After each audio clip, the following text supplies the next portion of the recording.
¿Conoces la historia del periodismo? Quizás has escuchado hablar de la trayectoria de los medios o de la influencia que los medios tienen en la sociedad.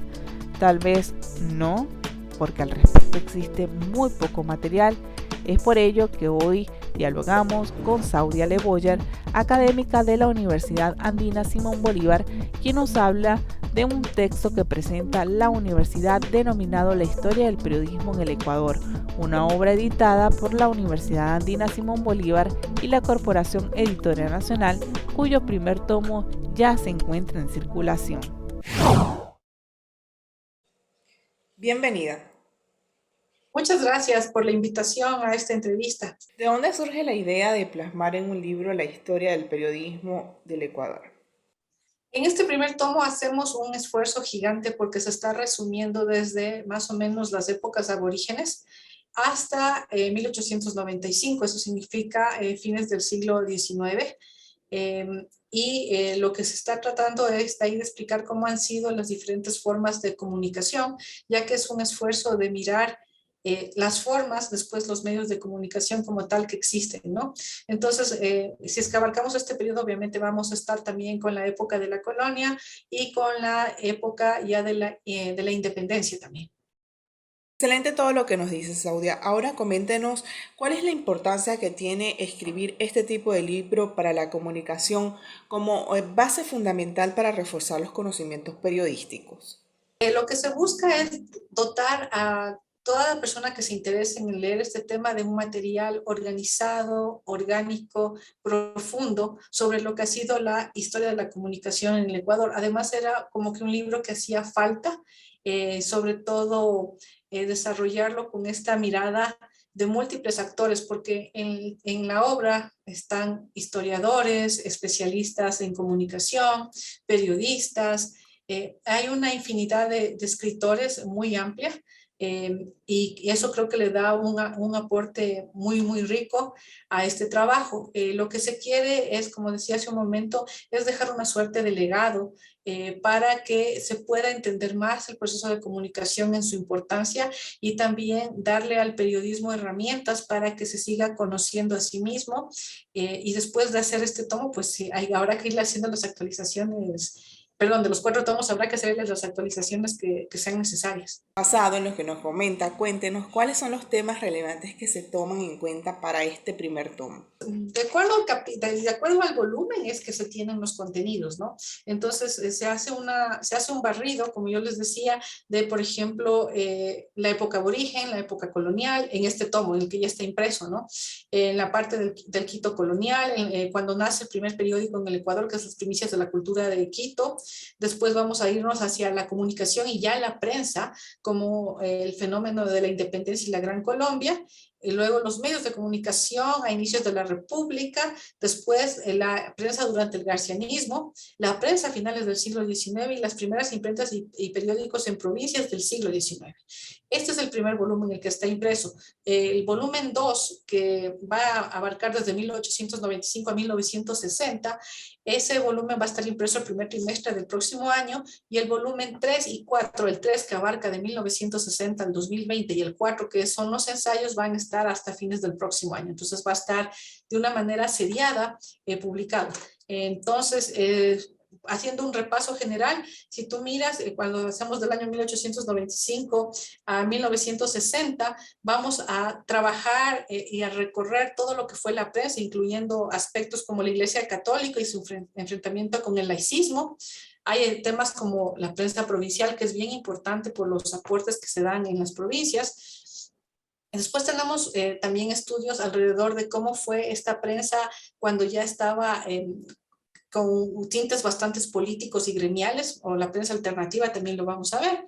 En el volumen 3, eso más o menos un poco el volumen 2. El volumen 3, como va desde 1960 al 2020, obviamente se va a ver toda la evolución de la prensa dividida en estos años en 20, cada 20 años, pero eso no es hecho cronológicamente a propósito, sino que coincide con que se marcan ciertos periodos. Por tomar alguno importante, qué sé yo, la llegada muy fuerte del Internet, que eso cambia bastante y que son en los últimos años, pero también se va a hablar de la historia de la radio, de la televisión, se va a ver un capítulo también bastante sobre los supermedios y en el último están básicamente los ensayos, que es donde también hay alta participación de periodistas y se va a ver mucho el trabajo, aquí sí ya más periodístico, pero si se quiere, de la incidencia que tiene o de la relación fuerte que tiene la prensa también con el Estado. De hecho, el primer capítulo en ensayo se llama El Estado y los medios. Y de ahí pasamos al tema de la comunicación política, el tema de la publicidad, la literatura, las caricaturas, la fotografía, el papel de la mujer, el periodista como actor social, entre otros. Como bien nos comenta, es un libro bastante extenso que abarca todos los géneros. Entonces, ¿cuál es la relación de la comunicación social y el papel colectivo que tienen los medios? A ver, la relación de los periodistas ha sido fundamental en los últimos años, aunque se ha visto, mejor dicho, a lo largo de la historia, pero en los últimos años se ha visto bastante afectada, porque siempre jugamos una suerte de intermediarios entre el poder y la información. ¿A qué me refiero? Las élites, sean empresariales, políticas, culturales, han tenido siempre cosas que decir, pero los periodistas teníamos el trabajo de hacer las preguntas sobre los aspectos que quizás ellos no querían hablar o sobre los que ellos no desarrollaban. Entonces ahí venía todo el esfuerzo para lograr establecer este diálogo y que haya más transparencia y más data para que la sociedad pueda tomar mejores decisiones. Finalmente nosotros trabajamos o hacemos una incidencia en lo que es la opinión pública. Sin embargo, con la llegada de las redes sociales este papel se ha cambiado porque ahora un gobernante, por mencionar un ejemplo, puede hablar directamente con su elector o con su potencial elector y ya no necesitan intermediación. Pero eso es en apariencia, porque en el fondo, en un mundo tan hiperconectado, hay tanta saturación de información y la gente no tiene tiempo de comprobar. Entonces ahí viene el trabajo de los periodistas, que es justamente para ayudar a clasificar esa información, darle un contenido, darle un contexto para que sea y se convierta en data útil para un ciudadano o para un investigador, para quien sea. Este tipo, lo que se les está diciendo a los periodistas y a la sociedad en general es, miren, que hay una historia detrás, no es que la prensa se inventó recién y que como tuvimos montones de años de esta campaña oscura y de insultar a los periodistas, vean que ha habido un trabajo, vean que han habido aciertos, vean que ha habido apoyos para ciertos procesos políticos, sociales, históricos. También se han cometido errores como en cualquier profesión, pero lo que estamos tratando es de que se vea la importancia de la prensa, porque ahora que hay crisis en los sistemas democráticos y que hay una cierta apatía por la misma democracia, lo cual es grave, el papel de la prensa se convierte en un papel muy importante. Y en épocas de desinformación, de polarización, es más importante que alguien ayude a clasificar la información y a que esto sea contrastada para que la población tenga mejor data. Excelente todo lo que nos cuenta, Saudia. Ahora coméntenos de dónde surge la idea de plasmar la historia del periodismo en el Ecuador, en un libro. Quien lleva adelante todo este trabajo, todo este esfuerzo editorial, está encabezado por el doctor Enrique Ayala Mora. Y además cuenta con el apoyo de la Corporación Editora Nacional, que ya tiene una larga trayectoria en lo que es publicaciones de este tipo. Recordemos que ellos son los que han impulsado, por ejemplo, entre otros trabajos, la nueva historia del Ecuador, también han trabajado sobre las historias de la literatura, entre otros tipos de temas. Por ejemplo, ahorita me acabo de acordar que está la Biblioteca Básica del Pensamiento Ecuatoriano. Entonces, esto es como que un tema que quedaba pendiente. Yo llego al proyecto cuando ya estaba más desarrollado. Yo, pues, como digo, soy una de las últimas en llegar, porque ya habían trabajado mucho antes de formar el comité editorial, que es cuando yo llego, ya habían estado dándole muchas vueltas, mucho trabajo. Entonces, y ahí en ese grupo estaba Simón Espinosa, estaba, voy a leer porque no me acuerdo, José Lazo, Carlos Landazuri, Ernesto Albán, estaba Gonzalo Ortiz.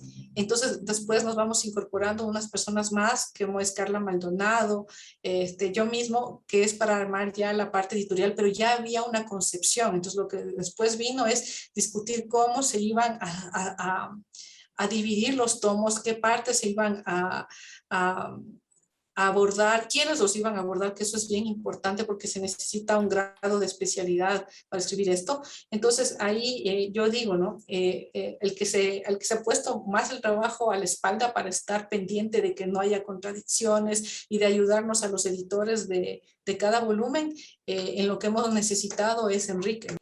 Por todo lo que nos comenta, observamos que detrás de todo el texto hay un gran trabajo en equipo. Por ello, dejamos este espacio para que usted pueda realizar la invitación y nos comente dónde será la presentación del libro, quiénes estarán y, por supuesto, dónde las personas lo pueden comprar. El libro va a estar a la venta en la librería española. El lanzamiento es el lunes de la próxima semana, lunes 22. Va a ser a las 11 de la mañana. Va a haber una pequeña mesa donde va a estar Simón Espinosa, va a estar Alfonso Espinosa de los Monteros y voy a estar yo, y la va a coordinar Cristian León, donde vamos a hablar un poco sobre lo que contiene el primer tomo, pero también las experiencias de lo que ha sido trabajar en los demás tomos, en este esfuerzo gigante colectivo de muchos escritores que están participando en este trabajo. ¿Alguna reflexión final, sobre todo a la juventud que la está viendo a través de este programa el día de hoy? La reflexión primero que yo haría para los comunicadores en general y los periodistas en particular es que hay que leer, y qué mejor que conocer nuestra propia historia hasta para poder valorarla e impulsarla para que seamos mejores comunicadores y mejores periodistas. Muchas gracias por acompañarnos. Muchas gracias por la invitación a esta entrevista. De esta manera llegamos al final, amigos. Recordamos nuestras redes sociales, estamos en Twitter, Facebook e Instagram como Dialoguemos Info. Y recuerde que también puede profundizar nuestros contenidos a través de la www.dialoguemos.es.